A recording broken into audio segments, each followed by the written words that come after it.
It's just very difficult to make hydrogen and store it and use it in a car. A hush ripples through the cavernous auditorium as Elon Musk steps onto the stage, flanked by sleek prototypes and glimmering concept sketches. The air hums with anticipation. This isn't Tesla's routine quarterly reveal, nor a mere software update. This evening feels different. He opens with a story of discovery, a moment in the lab when H2O wasn't just water, but the spark of a revolution. The narrative builds from there, weaving through the science, the drama, the implications, and the promise of something unprecedented. What follows is not a chronicle, but an invitation. Step into a future where the very concept of propulsion is rewritten. Before we start, smash the like and subscribe buttons for more updates. The first wave of breathlessness hits when he unveils the AquaDrive engine, a compact high-efficiency system that uses water as fuel. Not water in its liquid form, unstable and energy poor, but an advanced electrochemical mechanism that splits water molecules at room temperature using minimal energy, capturing hydrogen and immediately combining it in microreactors to produce thrust with zero emissions. This isn't a dream of hydrogen fuel cells, it's something new. It's smaller, simpler, more direct. The result is a propulsion system that weighs less, costs less, and performs better than any existing battery pack. Suddenly, the implications start to unfurl. The EV industry has been riding a wave of lithium-ion battery dominance. Bulky packs, slow charging, raw materials fraught with geopolitical tension. Now imagine a shift to engines that require only water, one of the planet's most abundant resources, plus a minimal initial charge to set the reaction in motion. Charging stations become obsolete. Instead, refueling is as simple as filling a small reservoir with water and connecting to a low-voltage power source. Range anxiety evaporates when refueling can happen in minutes, at home, or at any water tap. Urban planning transforms as charging infrastructure fades, replaced by ubiquitous water power refilling stations in homes, cafes, and garages. The audience is rapt as he leads into how the AquaDrive unit fits into a car. He walks around a stripped-down prototype on stage. Its chassis familiar to Tesla fans, yet its heart completely reimagined. The battery pack is gone, replaced by a cylinder of stainless steel canisters and fluid conduits. The weight of the system is a fraction of its predecessor, boosting acceleration, handling, and energy economy. He calls it electricity generation on demand. Power output matches or exceeds that of current motors, all fueled by a closed-loop water cycle. The system even captures evaporated water, condenses it, and reuses it, minimizing losses. He delves into safety. Hydrogen generation and combustion have long been fraught with risk, but this system keeps H2 contained and recombined within sealed microreactors, never fully releasing gas into the atmosphere. The reaction is triggered only under controlled pressures and temperatures monitored in real time by AI systems. The whole setup is housed in carbon-neutral modules with multiple fail-safes, crumple zones around the engine, redundant control loops, even biometric driver authorization ensure nothing runs wild. The entire point is reliability, not just performance. Then come the economic ripples. Auto manufacturers, supply chain executives, rare earth miners, all poised on shifting sands. Musk outlines a transition plan, retrofitting existing factories with AquaDrive assembly, shifting research budgets from battery chemistry to fluid dynamics and microreactor engineering. Lithium demand evaporates. Cobalt, nickel, graphite, former prized materials, see demand collapse. Layered industries from lithium mining to recycling centers scramble to pivot. The massive battery manufacturing facilities begins a swift retool or face obsolescence. Global politics trembles. Countries reliant on battery raw materials, some benefiting from cobalt, others from lithium, watch economic forecasts plunge. Nations scramble to secure water reserves instead, though water is plentiful but not always easily accessible. Desalination plants and water logistics rise in strategic importance. Gas stations begin to evolve as water power refilling nodes. Governments adjust emissions regulations to accommodate this new propulsion method. Subsidies shift from battery R&D to water engine adaptation grants. ROI models get rewritten overnight. As the presentation weaves through technical charts and projected timelines, the world outside the stage is already reacting. Social media ignites. Images of the AquaDrive, viral loops of Musk's presentation, armchair engineers dissecting diagrams, share prices of lithium miners and battery OEMs plummet within hours. Tesla's own stock oscillates as investors digest both the threat and the promise. Analysts scramble to recalculate disrupted revenue streams. Will Tesla license this technology or keep it exclusive? Will it forcibly bankrupt competitors dependent on older tech, or rescue them by offering adaptation kits? The balance is exhilaratingly uncertain. Industry halls of fame shift in focus.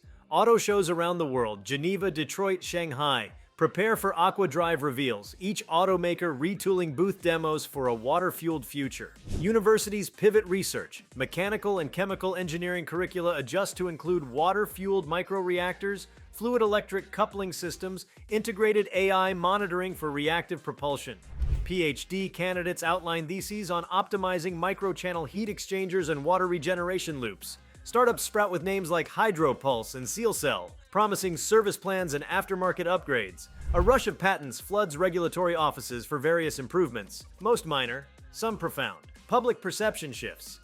Environmentalists cheer the collapse of battery-heavy EVs swollen with mined materials. The dream of zero-emission transport suddenly seems not only cleaner, but lighter and more resource-efficient. Skeptics question scalability, long-term maintenance, water sourcing in arid regions.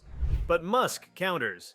Every home can collect rainwater. Existing desalination plants can feed urban networks. The real trick is the energy input to start the reaction, so energy still matters, but much less than before. Renewable electricity, already powering desalination and urban grids, can handle the startup charge easily. The overall energy footprint shrinks dramatically. A hush redescends as Musk introduces a live demo, a modified Tesla Model S, hooked up to a garden hose and a small power supply unit. Water flows in, systems hum. Suddenly it jolts forward quietly, passing a dynamometer slip showing power delivery on par with battery mode. The crowd gasps collectively. Performance is silent, immediate. The car stops, water cycles back out. Some vapor, some liquid, collected precisely. No exhaust, just clean containment. The sensors confirm efficiency, nearly 90% energy conversion. A battery EV might reach 70-80% end-to-wheel, but this system leans even higher. The narrative shifts to the broader future of mobility. Personal cars, trucks, public buses, all could shift to water propulsion. Drones, even light aircraft, especially urban air taxis, could shrink engines, reduce weight, and boost endurance. Shipping containers, even maritime shipping could adapt, especially smaller vessels with space for compact water reactor modules, reducing fuel cost and creating green shipping lanes. The ripple effect spans industries. Infrastructure reconfigures. Water treatment plants add ports for refueling vehicles. Parking garages integrate water delivery systems. Homes require simple plumbing modifications. Mechanics train for Aquadrive maintenance. Legislation emerges to standardize water quality, pressure levels, connector types. New regulations ensure emissions remain at zero. Certification processes evolve. Energy grids feel the shift. Load patterns flatten when EV charging disappears. Instead, there are small, constant draws to power Aquadrive startups. Overall, demand peaks fall. Renewables like solar and wind integrate more smoothly. Peak shaving batteries become less necessary. Peak hours flatten. Energy companies breathe easier. Societies experience cultural adjustments. Roadside repair shops advertise water engine diagnostics and hydrotune kits. People take pride in topping off their tanks with clean water. EV road ranges become barefooted as water fills deliver near-instant mobility. Car covers sport HydroShield icons. Social media is flooded with water engine challenge videos. Drivers comparing refill times, efficiency, and even taking water-powered drag races to prove speed. Parody videos also emerge. Someone tries to pour tea into a Tesla port, only to be overshadowed by Aquadrive. Scrutiny arrives as always. Scientists pore over the chemistry. How exactly are the reactions so contained? What about water sourcing in drought-prone areas? Could this scale to heavy-duty trucks hauling freight? What about manufacturing those microreactors? But the narrative Musk spins is confident. Modular, low-cost reactors, 3D-printed stainless assemblies, minimal premium materials, long life cycles, recyclable components. The water is the only renewable consumable. The engine modules themselves are recyclable or refurbishable. Even aviation circles sit up straight. Small planes currently use petrol or batteries for electric aircraft. Water-fueled microreactors could offer drastically longer endurance, lower weight, and rapid refueling. Musk hints at future air mobility prototypes. Drone delivery companies integrate mini Aquadrive units. The internal combustion engine, the battery pack, the fuel cell, they all shrink backward in textbooks, replaced by this new hybrid of chemistry and electronics. Geopolitically, alliances shift.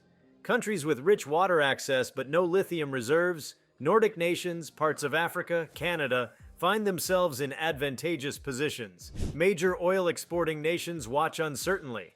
As water-powered vehicles replace fossil fuel and battery industries, demand for oil collapses and battery mining nations lose ground. Discussions at summits pivot around water infrastructure, reactor manufacturing, rather than raw material pipelines. Yet through all this, the presentation remains tight. It's not hype, it's engineering married to spectacle. Musk promises an open-source version for nonprofits, a licensing track for legacy automakers, a direct sell plan for startups. He speaks of supervised rollouts, field testing fleets, regulatory collaboration, rural water training programs. He mentions million-unit pilot programs for buses and light delivery trucks within a year. If you like this video, please give it a like and subscribe to our channel. Also, leave your comments below and tell us, what are your thoughts on Elon Musk's water engine? Will it replace EVs entirely? We want to hear from you. Thank you for watching and see you next time.